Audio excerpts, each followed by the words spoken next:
Sairam, Sri Sai Sat Charitra, Chapter 3. Sai Baba's Sanction and Promise, Assignment of Work to Devotees. Baba's Stories as Beacon.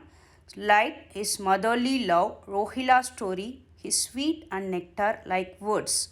Sai Baba's Sanction and Promise. As described in the previous chapter, Sai Baba gave his complete assent to the writing of the Sat Charitra and said, I fully agree with you regarding the writing of Sat Charitra. You do your duty, don't be afraid in the least. Steady your mind and have faith in my words. If my Leelas are written, the Avidya Nisines will vanish, and if they are attentively and devotedly listened to, the consciousness of the worldly existence will abate, and strong waves of devotion and love will rise up, and if one dives deep into my Leelas, and he would get precious jewels of knowledge. Hearing this, Arthur was much pleased, and he at once became fearless and confident and thought that work was bound to be a success. Then turning to Shama Madhavrao Deshpande, Sai Baba said, if a man utters my name with love, I shall fulfill all his wishes, increase his devotion. And if he sings earnestly my life and my deeds, him I shall beset, beset in front and back and all on all sides. Those devotees who are attached to me, heart and soul, will naturally feel happiness when they hear these stories. Believe me that if anybody sings my Leelas, I will give him infinite joy and everlasting contentment. It is my special characteristic to free any person who surrenders completely to me, and who does worship me faithfully, and who remembers me and meditates on me constantly.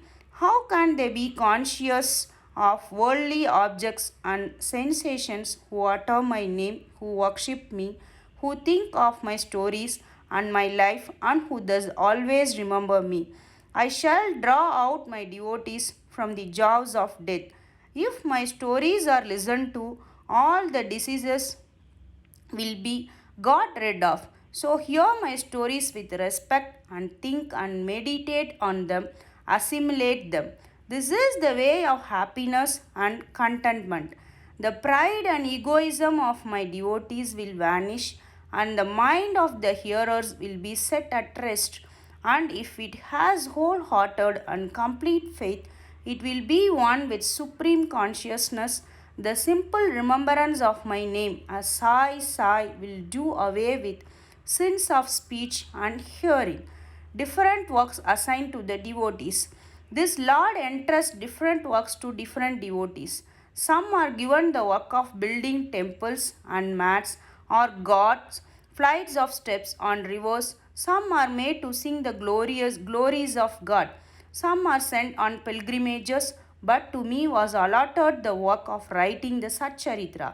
Being a jack of all trades but master of none, I was quite unqualified for the job. Then why should I undertake such a difficult job? Who can describe the true life of Sai Baba? Sai Baba's grace alone can enable one to accomplish this difficult work.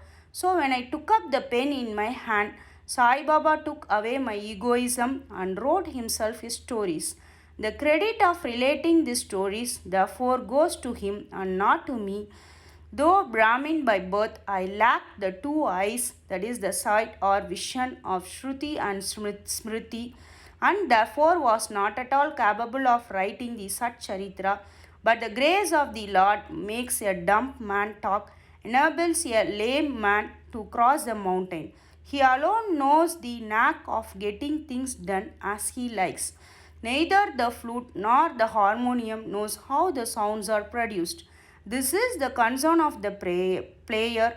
The oozing of Chandrakant jewel and the surging of the sea are not due to the jewel and the sea, but due the rise of the moon.